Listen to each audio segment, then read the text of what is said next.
Mga ka-DIY, welcome ulit sa ating YouTube channel, Handilina Vlog. Meron tayo ditong Acer na Aspire Go 14 na laptop. Meron tayo ditong AMD Radeon graphics na at AMD Ryzen 700 series. So, base sa sinabi ng may-ari, nagka-problema daw siya kapag i-connect niya sa TV, external TV or flat screen through HDMI. So, susubukan natin. Check para ma-simulate natin yung scenario na gagamit ng TV external. So, we have here a portable na lid na po pwede gagamitan ng HDMI VGA interface. Ang supply pala is 12 volts DC. So, susubukan natin i-connect para matiyak natin na ayaw talaga mag-display. So, we have here, of course, gagamit tayo ng HDMI cable. Yan. And we have here, ito yung kanyang high-speed HD TV cable or SGL. So, HDMI pa rin, 5 meters. Ito yung kanyang cable. Susubukan natin na i-connect.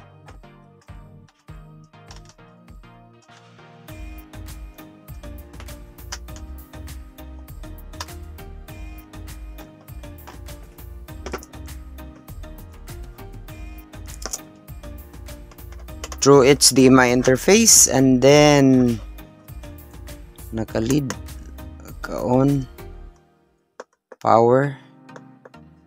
Pagka na-green ay naka-power na, but no signal. So, yan talaga ang problema. Ayaw talaga mag-display. So, pag nag-press tayo ng window key at saka P, merong lalabas, your PC can project to another screen. Try reinstalling the driver or using a different video card. So, yan ang ating susubukan na i-fix sa video ito.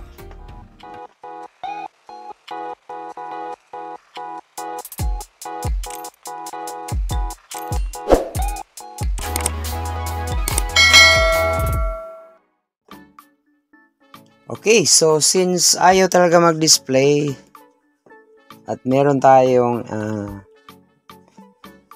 the message, your PC can project to another screen, try reinstalling the driver or using a different video card.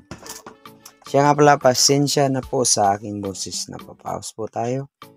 But anyway, that po, susubukan pa rin natin dito na document yung ating pag-fix nito.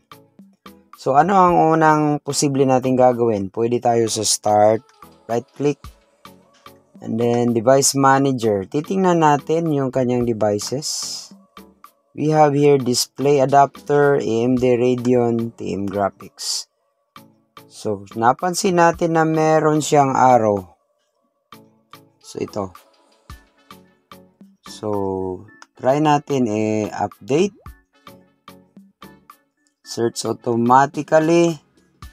Windows has determined that the best driver. Okay naman. Yung meron na tayong AMD Radeon TM Graphics. Susubukan natin i-connect ngayon through online.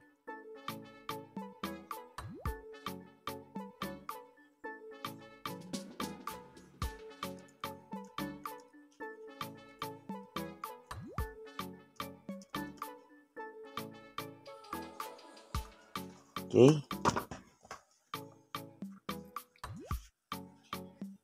We are now connected, and then search for updated. So we have here susubukan natin sa advanced options. close natin. Advanced option. And we have to select optional. Then we have driver. Pero wala na.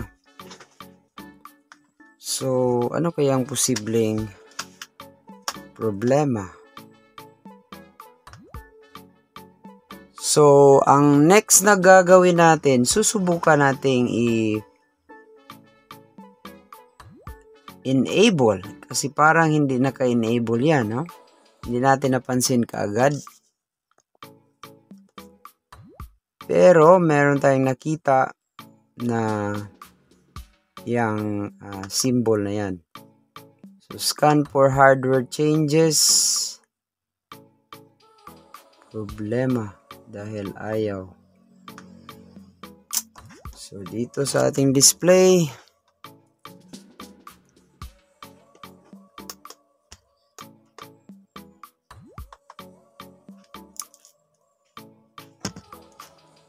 power naman pero no signal pa rin. Check natin. So ang pwede natin gawin ay maghanap ng tamang driver.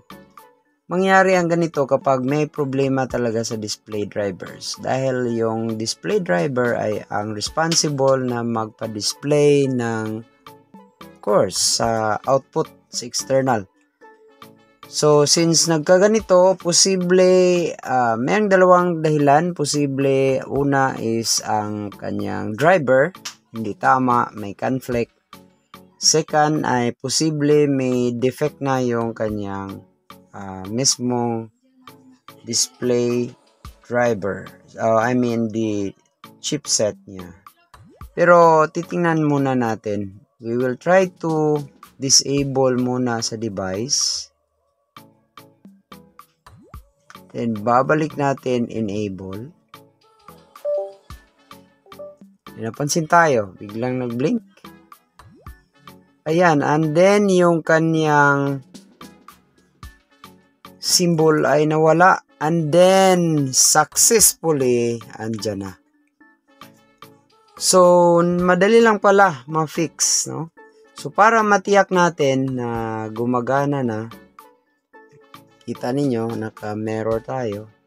Close natin ito. And then, we will try to shut down. Para matiyak talaga natin. So, if you notice, nakakonect pa rin tayo sa HDMI.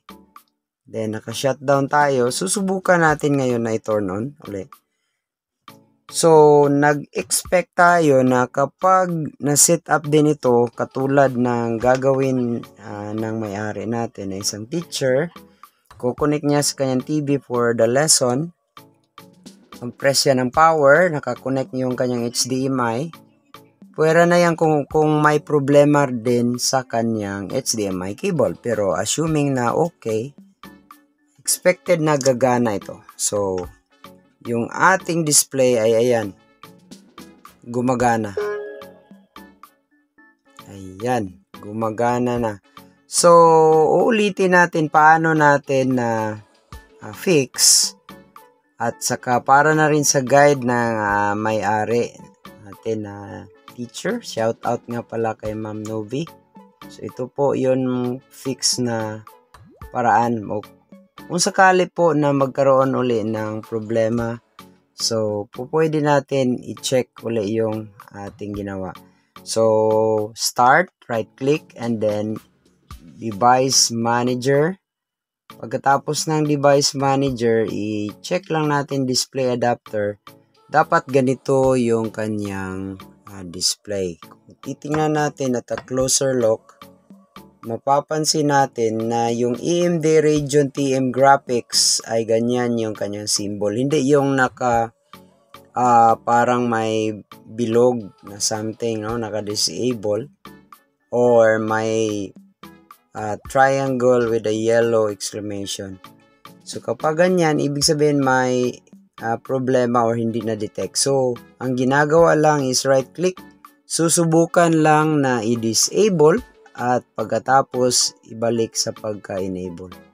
So, ayan. So, once na i-remove natin, naka-remove na, remove na rin dito. So, ibalik natin. So, consider din natin kapag may ganito ang ating status ng cable.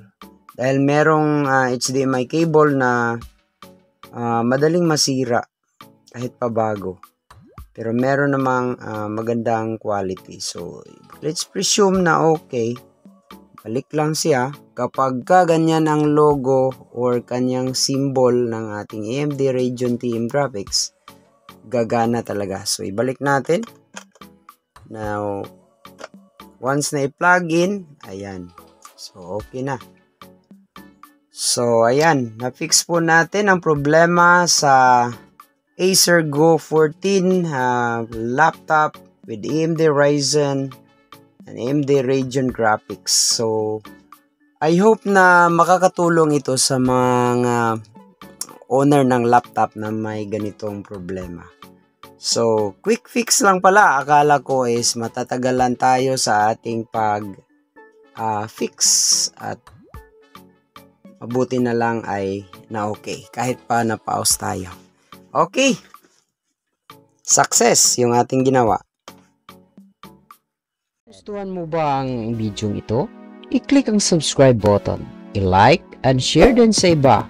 At i-click ang notification bell para laging updated sa mga videos dito lang sa ating YouTube channel, Handelina Vlog. Maraming salamat sa panunood. Hanggang sa muli!